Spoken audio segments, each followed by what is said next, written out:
Bonjour tout le monde, aujourd'hui une vidéo 101 sur comment bien négocier. Pour vous montrer le plus facilement possible, je vais prendre l'exemple de négociation lors de l'achat d'une voiture. Ça inclut plusieurs éléments, mais qui peut être interprété sur l'achat de d'autres biens de la vie quotidienne parce que faut pas se gêner de négocier dans la vie. Ça tombe beaucoup moins cher, ça laisse plus d'argent dans vos poches et moins dans celle de la compagnie. Les trucs lors de l'achat d'une voiture neuve. Quand vous arrivez pour acheter une voiture, soyez toujours informé. Avec Internet, c'est tellement simple. Un peu du modèle que vous voulez exactement. Donc, par exemple, vous voulez une voiture compacte d'une telle marque, mais vous ne savez pas toutes les options qu'ils ont. Allez simplement sur le site Internet de la compagnie, vous allez voir toutes les caractéristiques de chaque option.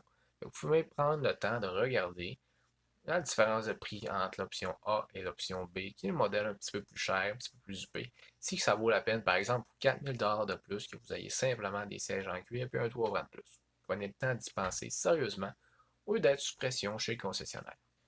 Donc, un coup, vous savez exactement la couleur de voiture, le type de voiture que vous voulez, le prix que ça devrait coûter à peu près. Vous allez sur un des sites internet montrer dans les vidéos précédentes qui vous permettent de savoir le prix coûtant de la voiture pour le concessionnaire. C'est la base de votre négociation. Négociez toujours la voiture sur le prix de départ et non pas sur les accessoires. Si vous commencez à négocier sur l'accessoire, le prix de base de la voiture va toujours rester le même. Donc, la marge de profit va toujours rester très élevée pour le concessionnaire. Un élément à prendre en compte que je vois souvent, les fameux événements. On a un représentant du Canada ou du Québec qui est venu sur place dans le concessionnaire, qui vous offre des prix de faveur. Je vous le dis à l'avance, c'est des rabais occasionnés par le manufacturier et non pas par le concessionnaire. Fait que si par exemple on vous donne 1000 de rabais, n'ayez pas peur de négocier quand même, parce que pour le concessionnaire, la marge de profit reste exactement la même affaire que s'il n'y aurait pas l'événement. Donc, vous avez accès à 1000 de rabais de plus que si vous auriez négocié sans le rabais. Souvent, c'est une façon que les gens ne négocient pas l'achat de la voiture, ça fait simplement laisser une marge de profit plus élevée pour le concessionnaire. Vous êtes rendu déjà avoir négocié, déjà avoir trouvé un meilleur entente au niveau du prix, c'est le temps de négocier avec les accessoires. Vous avez négocié le prix de base de la voiture, vous négociez des accessoires de plus ou moins cher que le prix qui coûte réellement. On ne le cachera pas, la marge de bénéfice sur les accessoires est très élevée, contrairement à la marge directement sur la voiture. Ah, puis en même temps, profitez-en pour faire des arrangements, par exemple, rajouter des changements d'huile gratuits, des rotations d'eau gratuites, des entretiens sur les freins, peu importe. C'est le temps de négocier là-dessus, ils ont des bonnes marges de profit là-dessus. Ils sont plus ouverts à négocier là-dessus que nécessairement diminuer le prix de la voiture. Un autre truc dans tout ce qui est au niveau de la négociation, ne jamais montrer trop d'intérêt sur le bien que vous êtes en train de négocier. Si par exemple vous savez exactement si la voiture que vous voulez, vous montrez, vous leur dites que c'est votre voiture de rêve. Vous venez de perdre totalement votre pouvoir de négociation. C'est exactement la même affaire qui se passe dans toute la négociation de tous les biens que vous achetez. Ne jamais se montrer trop intéressé ou dire que c'est exactement ce bien-là que vous voulez. En même temps, montrez-vous pas totalement désintéressé parce que le conseiller va penser que vous n'avez aucun intérêt, ne perdra pas son temps à négocier avec vous. En ce qui concerne le prix coûtant qu'on a déjà découvert précédemment, ne jamais le mentionner directement au départ. Pourquoi le secret en négociation, c'est l'information. Gardez plus d'informations pour vous, permettez d'avoir un meilleur prix. Plus d'informations votre conseiller a que vous n'avez pas, plus que le pouvoir pour avoir un bon prix de son côté.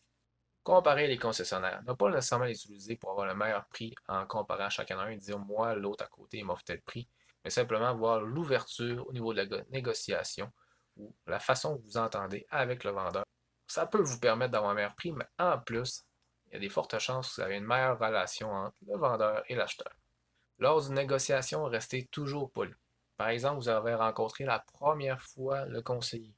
Il ne veut pas faire exactement les rabais ou le prix ou les éléments, les accessoires que vous voulez au prix que vous voulez. Le fait d'avoir resté poli peut faire qu'il va vous rappeler par la suite, vous offrir un meilleur prix ou le prix que vous voulez. C'est une façon de négocier aussi, se montrer désintéressé et retourner à la maison. Parfois, on a des belles surprises au téléphone. Si vous avez une voiture d'échange, ne le mentionnez jamais au départ lors d'une négociation. Souvent, c'est une des premières questions qu'on se fait poser. Ne dites jamais oui. Faites semblant que vous n'avez pas de voiture à vendre. Pourquoi? Par exemple, vous offrirez 8000 votre voiture de retour, mais qui sait très bien qu'il y a une voiture d'échange. Pas en plus vous êtes intéressé, ça peut vous donne seulement 6000 pour la voiture, donc ça aurait dû 2000 sur votre voiture, mais il vous donne à côté 2000 d'accessoires. Au final, vous n'avez absolument aucun rabais, mais vous pensez que oui. C'est une façon, une stratégie pour les vendeurs de négocier assez facilement en conservant une bonne marge de profit. Par la suite, des conseils un petit peu plus passifs. Toujours magasiner hors saison. Le temps de l'année a une très forte influence sur le prix et la négociation que vous allez pouvoir faire. Par exemple, vous allez dans un concessionnaire le printemps, beau soleil, meilleur temps de l'année pour essayer une voiture. Tout le monde fait exactement la même affaire.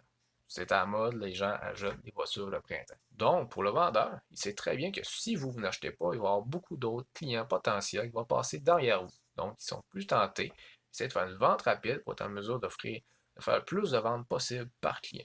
On ne le cachera pas, sont à commission, donc c'est une façon simple de faire un revenu plus élevé. Mais si, par exemple, vous y allez l'automne ou l'hiver, des temps de l'année beaucoup moins populaires, en pleine tempête d'hiver, ben là, vous êtes probablement le seul client qui va voir de la journée ou un des seuls. Pour le conseiller, c'est le moment qu'il va faire une certaine commission ou pas de commission du tout dans la journée. Et vous êtes le seul client, donc vous avez le temps que vous voulez pour négocier. Donc c'est le moment fort de négocier et pas vous gêner.